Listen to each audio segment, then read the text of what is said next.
ሶስቱ ወንድማማች ፍየሎች የሚበሉት ሳር አጥተው ተቸግረዋል። ከድልድዩ ባሻገር ጥሩ ሳር ይታያቸዋል። ድልድዩ ስር ግን የሚያስፈራ ጭራቅ አለ። ትንሽየው ፍየል የመጣው ይምጣ ብሎ ድልድዩን ለመሻገር እየሄደ ነው። ምን ይገጥመው ይሆን? አብረን እንከታተል።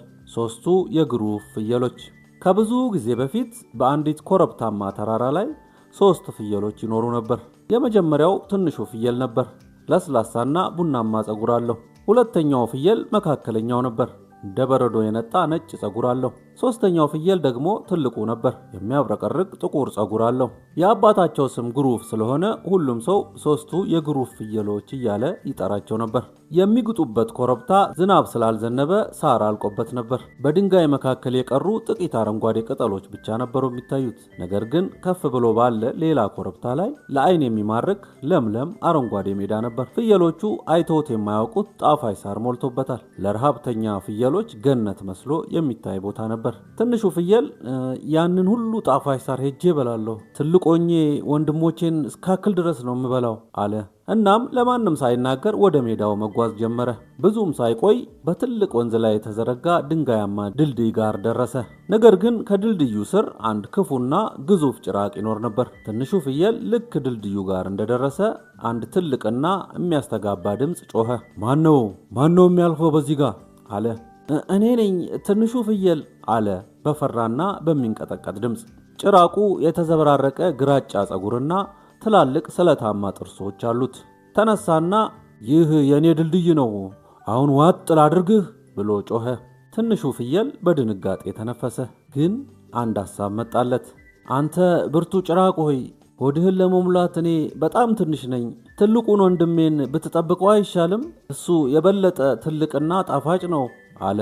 ጭራቁ ቆም ብሎ አሰበና እሺ ትንሹ ማለፍ ትችላለህ አለው። ትንሹ ፍየል በፍጥነት ድልድዩን ተሻግሮ ሜዳ ውስጥ ገባና አዲሱን ጣፋጭ ሳር ደስ ብሎት መመገብ ጀመረ።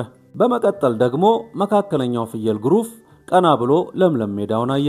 እኔም መሄድ አለብኝ ብሎ አሰበ። እናም ትንሽ ተጉዞ ድልድዩ ላይ ደረሰ። ጭራቁ አሁንም እንደገና ጮኸ። ማነው በዚህ ጋር የሚያልፈው ብሎ ጠየቀ። እኔ ነኝ መካከለኛው ፍየል ግሩፍ ነኝ ሲል ፍየሉ በልበ ሙሉነት ተናገረ። ይህ የኔ ድልድይ ነው፣ ለምሳዬ አሁን ዋጥ ላድርግህ ሲል ጭራቁ ተነሳ። መካከለኛው ፍየል በእርጋታ ፈገግ አለ።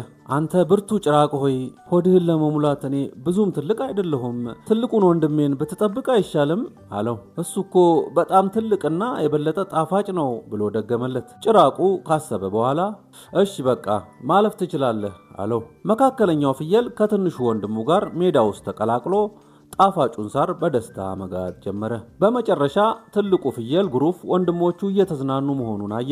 እኔም ልቀላቀላቸው ይገባል ብሎ አሰበ። ትልቁ ፍየል ድልድዩ ላይ ሲደርስ ጭራቁ አገሳ። ማነው በዚህ ጋር የሚያልፈው ብሎ ጠየቀ።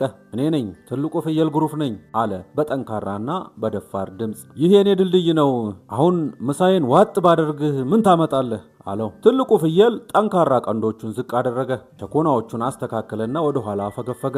ጭራቁ ሲጠጋው ጭራቁ ላይ ተወረወረ። ጭራቁ ወደ እሱ ዘሎ ቢመጣም ኃያሉ ፍየል ወደ ሰማይ ከፍ አድርጎ ወረወረው። ውሃ ውስጥ የጩኸትና የማቃሰት ድምፅ ተሰምቶ ጭራቁ በወንዙ ውስጥ ጠፋ። ሶስቱ ፍየሎች በመጨረሻ በለምለም ሜዳ ውስጥ ተገናኙ። እዛው ሜዳ ላይ ለቀናት ቆዩ። ለስላሳው ሳር ውስጥም ተንከባለሉ። ትንሹና መካከለኛው ፍየል መጠናቸው በጣም ጨምሮ እነሱም ደለቡ። ብዙም ሳይቆዩ ታላቅ ወንድማቸውን አከሉ እና ከዚያ ቀን ጀምሮ ኮረብታው ሰላማዊ ሆነ። ፍየሎቹም ስለ ክፉ ጭራቅ መጨነቅ አቆሙ ይባላል። ተረቱ ከተመቻችሁ ቻናሉን ላይክ እና ሰብስክራይብ በማድረግ ብታበረታቱን ደስ ይለናል። የቻናሉ ስም ተረት ከቡቡ ጋር